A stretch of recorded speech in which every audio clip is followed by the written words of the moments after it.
próxima questão. Assinale a alternativa em que o elemento mórfico, e o que é mesmo elemento mórfico? Que é sinônimo de morfema, são aquelas partes que compõem o verbo. Radical, vogal temática, desinência modo temporal, desinência número pessoal. Só para te lembrar que a soma do radical mais a vogal temática é o tema, é o que é chamado de tema.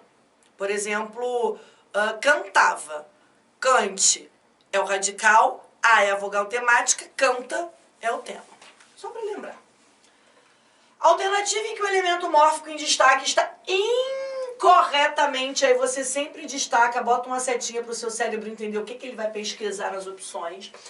Ele quer o elemento mórfico incorreto, analisado incorretamente. Então vamos lá. Mas eu decorei que é sempre desinência número pessoal. Ok, correto, ele quer a questão que é incorreta. Ria, sorria, você está no futuro do pretérito. Vamos lá.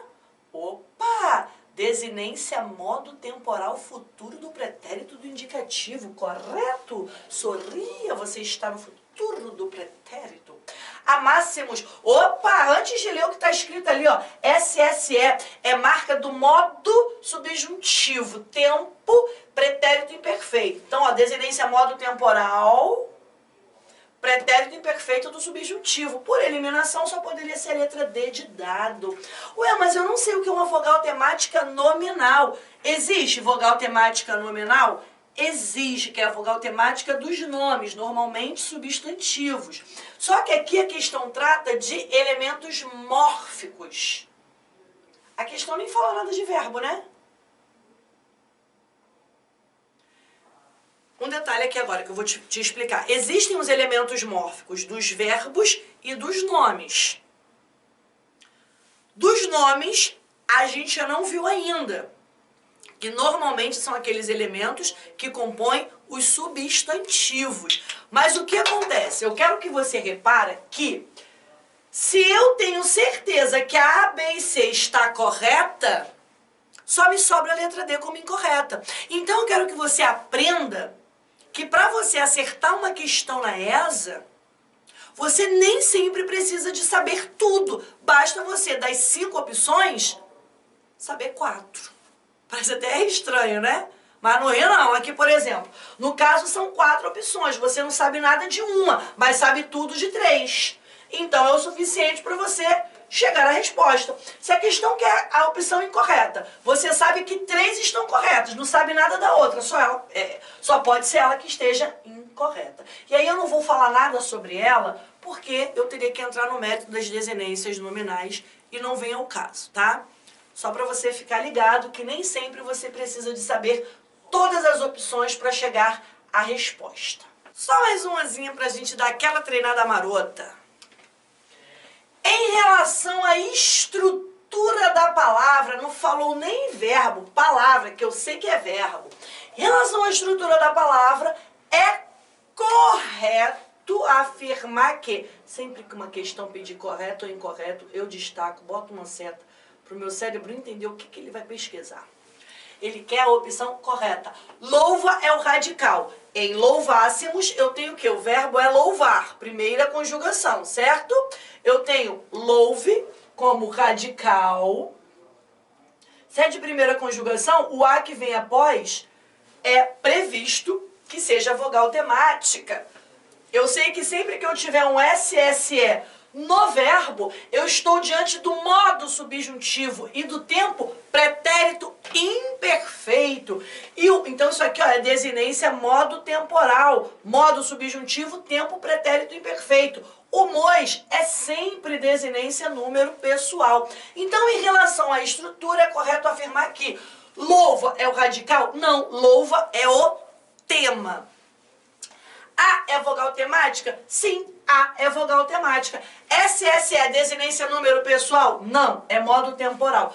MOS é desinência modo temporal? Não, é número pessoal. Louvasse é o tema? Não, o tema é louva. Então, questão bem tranquila, desde que você esteja focado na ESA e saiba como fazer. Vamos aqui agora a um breve resuminho das desinências modo temporais.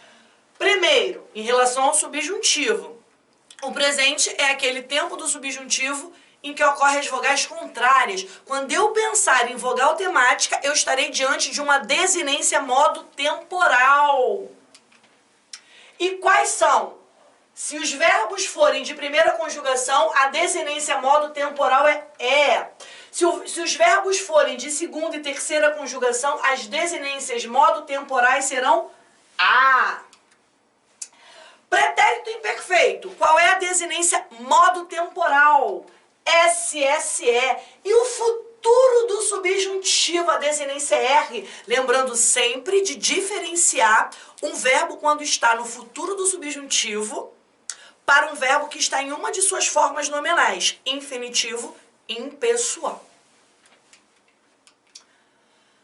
Agora você está aí, ó, talvez você não esteja conseguindo visualizar muito bem, mas é só você clicar aí embaixo que você vai abrir esta tabela em PDF para você acompanhar em mãos essa tabelinha, que é super importante para você entender bem a teoria. Primeiro, o indicativo tem 6 tempos verbais, enquanto o subjuntivo só tem 3 tempos verbais.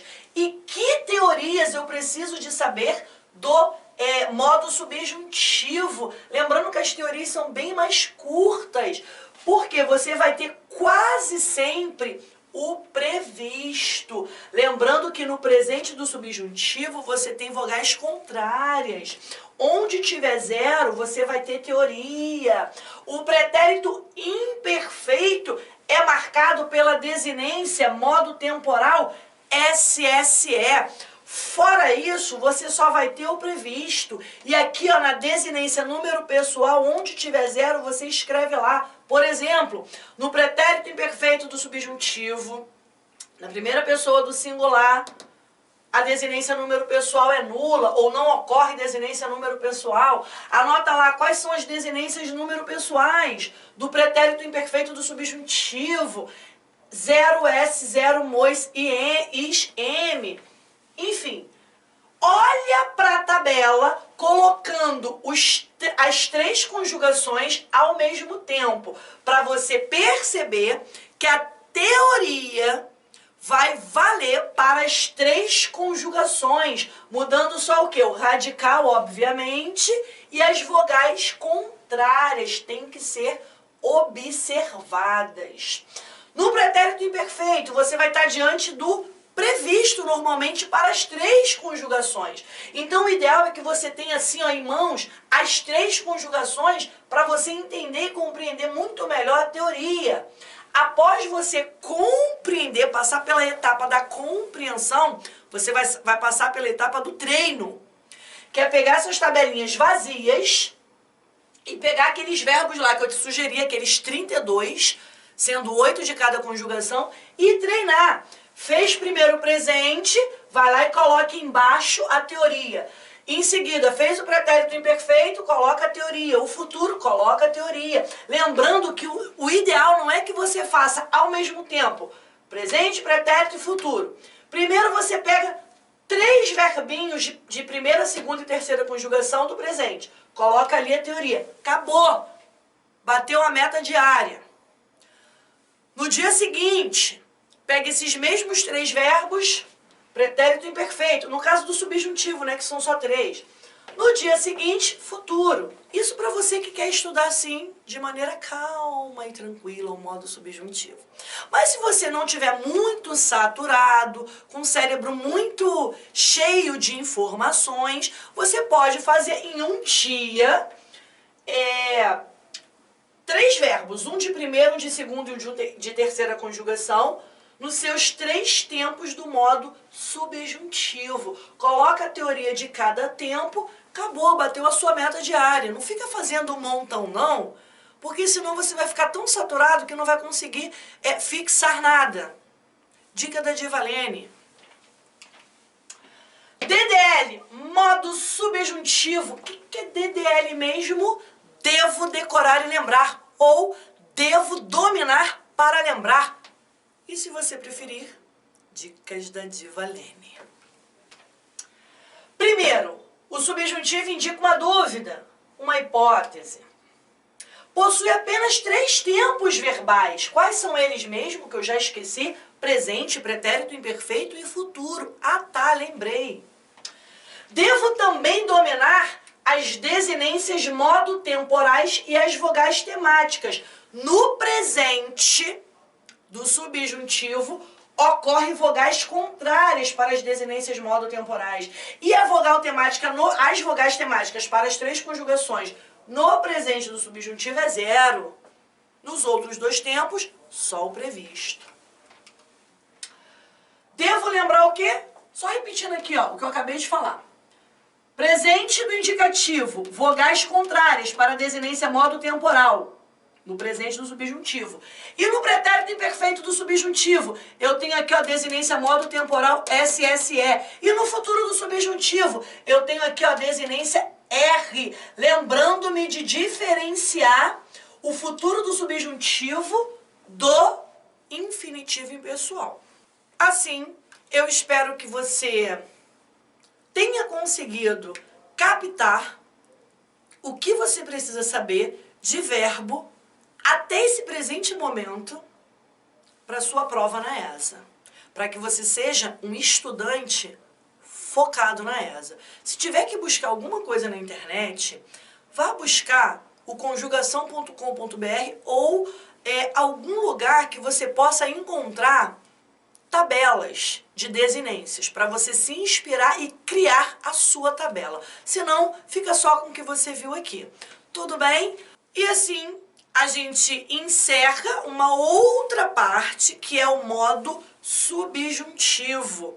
Na cena dos próximos capítulos, veremos o modo indicativo. E aí, só para te lembrar uma coisinha bem básica, só um minutinho. Lembra-se do que a gente viu no início da aula? O que eu preciso saber antes de começar a estudar verbos para focar apenas no que cai na ESA? A gente viu que a gente precisa de saber o que cai na minha prova e o que eu preciso saber dentro do que cai ali, que está escrito ali no edital. Estrutura do verbo. E aí a gente precisa conhecer os elementos mórficos para estudar a estrutura do verbo. E aí a gente usa algumas nomenclaturas que eu preciso dominar para entender bem, como o que é forma nominal, né? Infinitivo, particípio gerúndio. O que são conjugações, primeira, segunda e terceira? O que são flexões, modo, tempo, número, pessoa? 2 grupos de verbos, os regulares e os irregulares. Normalmente os regulares são aqueles que não têm nenhuma alteração no radical. Se houve alguma alteração no radical ou em qualquer outro morfema, já pela primeira pessoa do presente do indicativo eu já identifico se há ou não uma irregularidade. E aí eu preciso de conhecer o que é um verbo regular, o que é um verbo irregular. A estrutura do verbo será estudada nos verbos regulares. E aí eu te dei aqui um modelo de tabela para você entender o que eu preciso saber ao estudar estrutura do verbo. Quando a gente estuda estrutura do verbo, é com o objetivo de você chegar numa tabela dessa e conseguir fazer a leitura das teorias por meio de olhar para cada linhazinha, cada coluna, você ter a capacidade de identificar as teorias presentes ali. E aí a maioria das teorias estão relacionadas à vogal temática e à desinência modo temporal. Algumas poucas vezes a desinência número pessoal. Como, por exemplo, ó, na primeira pessoa do singular, do presente, do indicativo, não há vogal temática. E aí, ó, a dica para você fazer a teoria, sempre começando pela pessoa, número, tempo e modo. Escrevendo em seguida, não há algum morfema ou ocorre alomorfia em algum morfema. E aí depois eu falei para você que além da estrutura, você vai precisar de conhecer modos e tempos para saber as especificidades de cada modo e de cada tempo. Lembrando que o indicativo tem 6 tempos e o subjuntivo 3 tempos. O imperativo a gente ainda não viu, mas você verá que não tem tempo. Depois a gente vai ver a classificação dos verbos. A gente já começou vendo regular e irregular, mas a gente também vai ver outros, como, por exemplo, anômalos, defectivos. Em seguida, a gente vai ver locuções verbais, que tem tudo a ver com verbos auxiliares e principais e tempos compostos. Além dos verbos abundantes, que estão relacionados ao particípio. Dois tipos de particípio, e isso a gente já começou vendo. O particípio pode ser regular ou irregular. Por isso a gente deve lembrar que o particípio é dudoso. E para finalizar, a gente vai estudar vozes verbais. Por isso que eu gostaria que você tivesse em mente estes 5 tópicos que acabamos de rever, para que você veja que verbo não é difícil, desde que você foque para a ESA. A ESA te cobra só o óbvio, só o filé. Porque o filé e o óbvio já derruba quase todos os candidatos que não se preocupam em estudar o óbvio, o filé, quer pegar ali, ó, um monte de informação, sem estratégia para estudar, sem nenhum direcionamento, pega uma coisa aqui, pega outra coisa ali. Aí, às vezes, ele pega uma informação no lugar X, a mesma informação no lugar Y, mas por estarem ditas de maneiras diferentes, ele acha que são coisas diferentes. E aí, pira o cabeção. Quando você tem um direcionamento, quando você tem um filé, só aquilo que cai, e foca naquilo, faz o que tem que ser feito por alguém que te direcionou, a vitória é inevitável. O gabarito é inevitável, a farda é inevitável.